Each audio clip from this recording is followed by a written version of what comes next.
E o convidado de hoje é o cardiologista Risieri Gomes, que já está aqui com a gente. Olá, doutor, muito bom dia. Seja bem-vindo ao Manhã no Ar.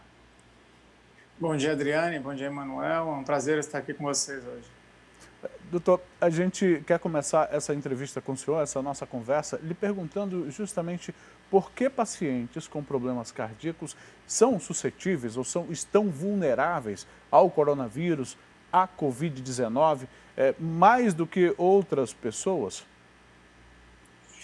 Então, Emanuel, o Covid-19, ele acaba afetando todo o teu organismo com uma inflamação que se espalha para diversos órgãos do nosso corpo, inclusive o coração.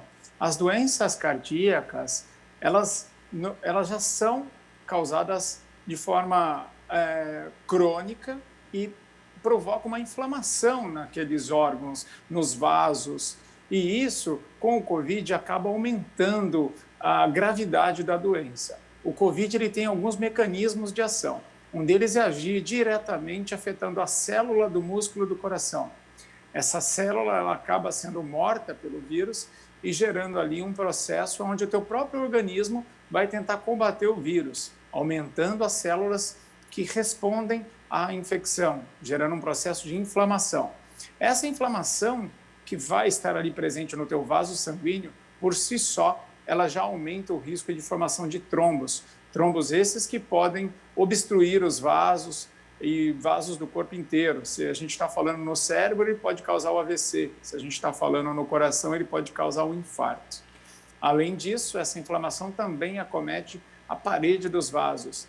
E lá nos vasos do coração, e assim como do corpo inteiro, tem uma doença que entope os vasos, que é a aterosclerose, a formação da placa de gordura.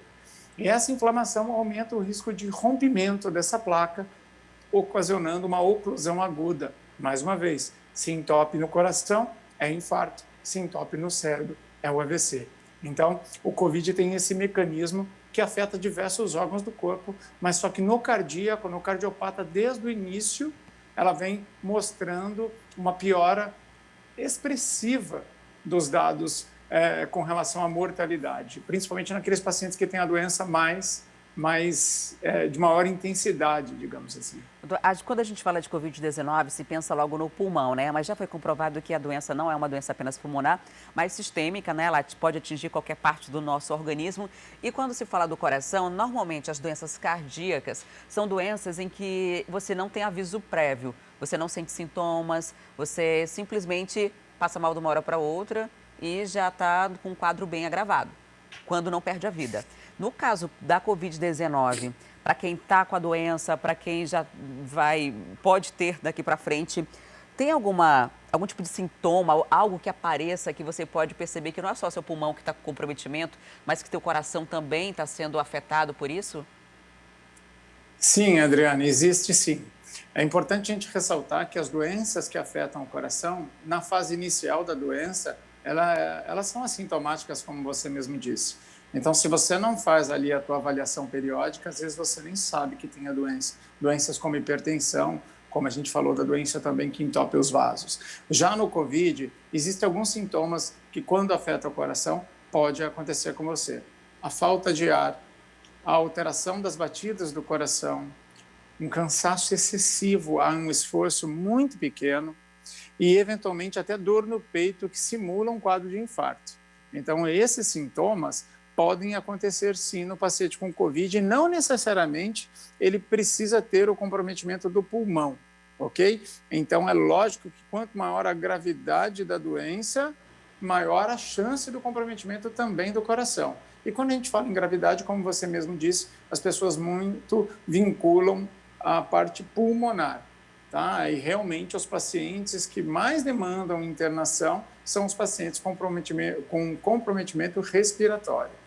Agora, doutor, a gente tem acompanhado algumas pesquisas que indicam que, mesmo a doença não sendo tão grave, o coronavírus pode sim afetar os músculos do coração, ou melhor, o sistema circulatório como um todo.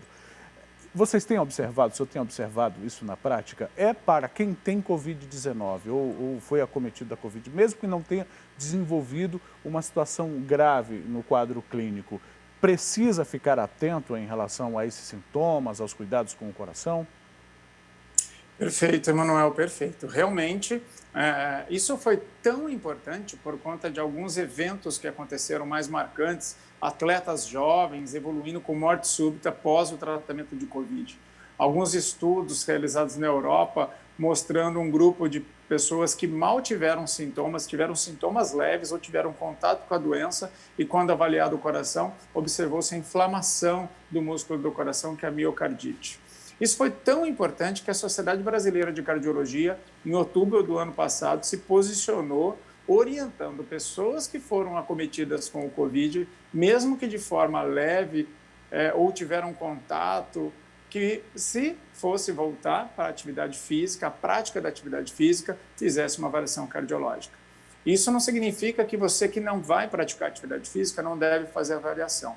A miocardite, que é uma doença que acomete o músculo do coração, acometeu cerca de 20% de pessoas sem nenhum sintoma. É um número muito alto. Então, assim, é um número alto para uma doença que às vezes está aí mascarada. Então, você merece uma avaliação cardiológica pós-Covid, sem contar que o próprio Covid tem observado uma alteração de frequência, pessoas com arritmia, pessoas com alteração de pressão arterial e, o mais importante, pessoas que eram saudáveis, sabidamente saudáveis, depois do Covid, cerca de 2 em cada 10 pessoas acometidas com Covid sem nenhum sintoma, sem nenhuma doença cardíaca, evoluíram com alguma doença cardíaca pós-Covid. Era isso que eu ia perguntar, né? Se corria o risco da pessoa adquirir um problema cardíaco durante a doença, durante a Covid-19?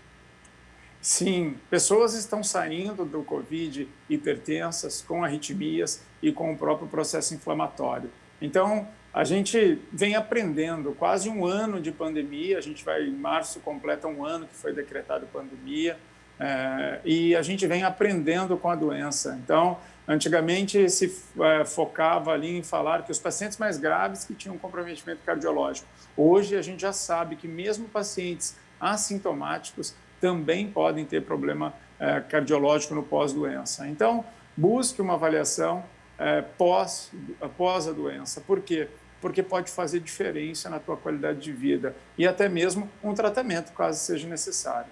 Agora, em termos de prevenção, o que é possível ser feito? A gente, inclusive, mostrou, enquanto o senhor falava logo no início da sua entrevista, um gráfico aqui. Eu vou pedir para colocar na tela. Eu não sei, doutor, se o senhor está conseguindo acompanhar por aí.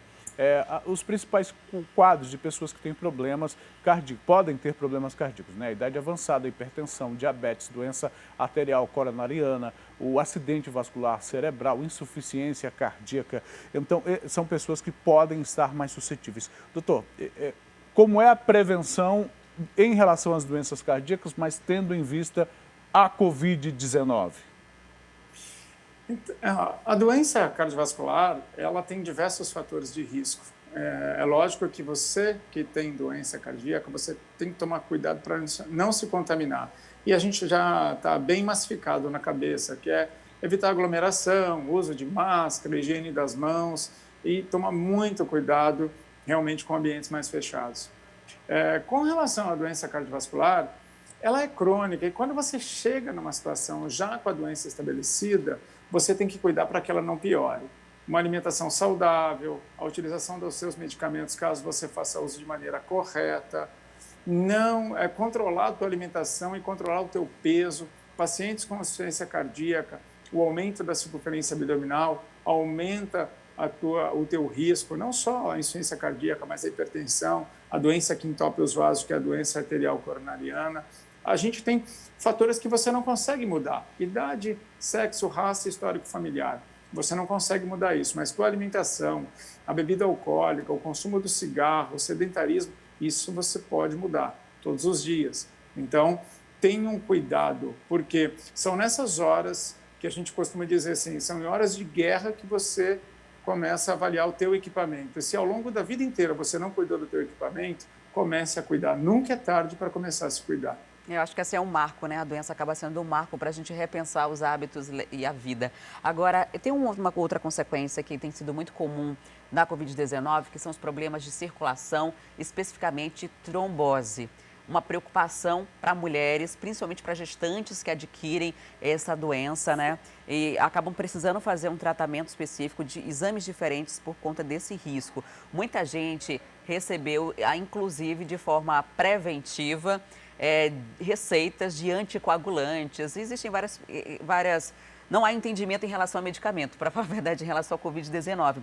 Mas muita gente recebeu a prescrição de anticoagulantes, outras pessoas compraram por conta própria. De fato, há um risco considerável. Os casos que chegam aos consultórios e até mesmo as UTIs, há muito problema de circulação, trombose?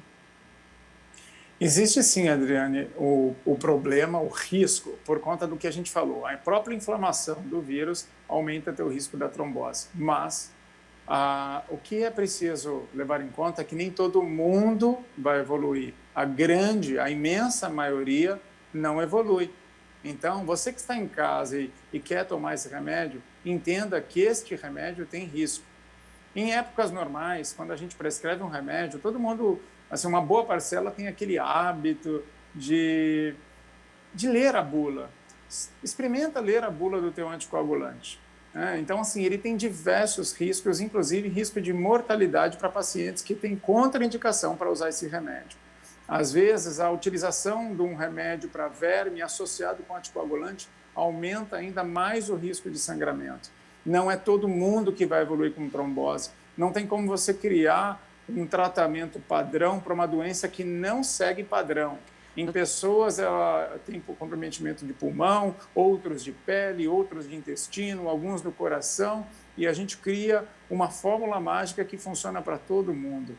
Então, a gente tem que acompanhar todos os dias o que a ciência nos traz, o que as evidências mostram, mas com relação ao anticoagulante, consulte o teu médico, discuta com ele todas as situações. Não é qualquer pessoa que tem indicação de tomar o anticoagulante. Existem situações, como você disse, que a pessoa já tem um risco mais elevado de trombose, como a gestação. Então, converse com a tua obstetra, tem um papo também com um vascular, um cirurgião vascular, para minimizar o teu risco de fazer o uso de uma medicação que pode, em vez de te prevenir, agregar mais risco de morte para a gente. Doutor, tem algum tipo de sintoma que pode indicar que há essa possibilidade de trombose, uma dormência, algum tipo de dor diferente? Porque hoje está difícil a gente procurar um especialista, né? Na verdade, ainda que a gente consiga ter acesso a marcar uma consulta, a gente fica com medo de ir no hospital, né? Até mesmo de sair de casa muitas das vezes. Então, em que tipo, tem algum tipo de sintoma, de sinal que a pessoa possa perceber, não, isso está diferente, é melhor procurar um especialista? Então, existe sim alguns sintomas, né? Principalmente a dor em peso nas pernas, um inchaço repentino em uma das pernas. Normalmente a trombose não acontece nas duas pernas ao mesmo tempo. Então você vê uma perna mais inchada que a outra, uma dor latejante.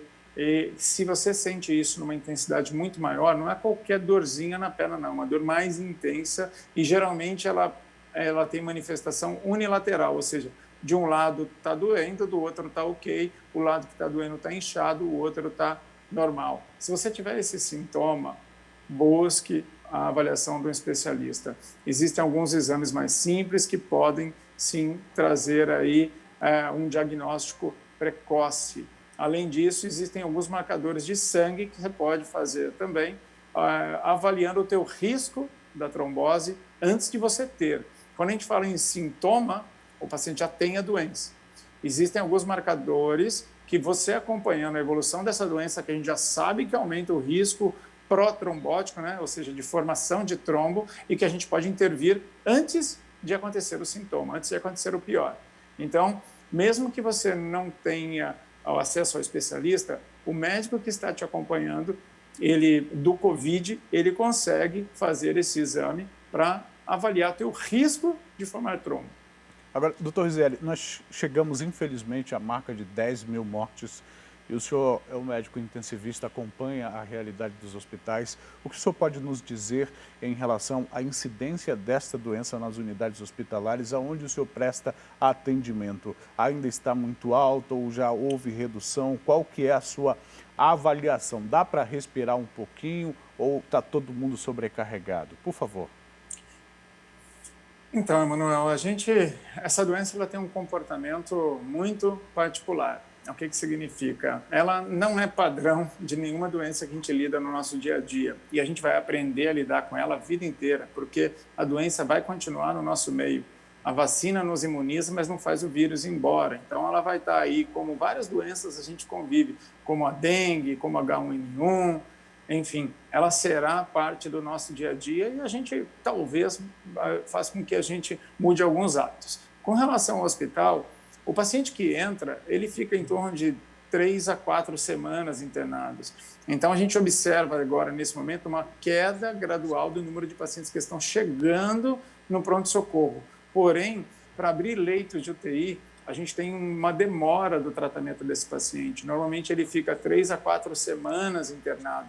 Então, o leito de UTI ele fica engessado, impossibilitando a chegada de novos pacientes, a admissão de novos pacientes. A gente continua ainda com uma taxa muito acima do normal de internação em UTI. O que a gente observa uma melhora hoje é o número de pacientes graves chegando nas emergências do pronto-socorro. Então, isso a gente acredita que, num curto prazo, a gente consiga liberar leitos de UTI, trazendo para a gente um pouco mais de tranquilidade. Mas hoje, ainda, todo mundo muito sobrecarregado, menos do que 3, 4 semanas atrás, mas ainda hospitais lotados, UTIs lotadas, pacientes ainda aguardando vaga em UTI para dentro de hospitais. Isso ainda é uma realidade. Infelizmente, né? Muito obrigada por sua participação aqui no Manhã no Ar, por disponibilizar o seu tempo para conversar com a gente. Agradeço aí a oportunidade, um abraço para vocês, um bom dia a todos. Muito bom dia. Nós conversamos aqui com o cardiologista Rizieri Gomes sobre os problemas que a Covid-19 pode causar ao coração. Essa foi mais uma entrevista do quadro Covid-19 É Preciso Saber. Amanhã a nossa convidada é uma médica geriatra, uma médica que atende especificamente as pessoas idosas.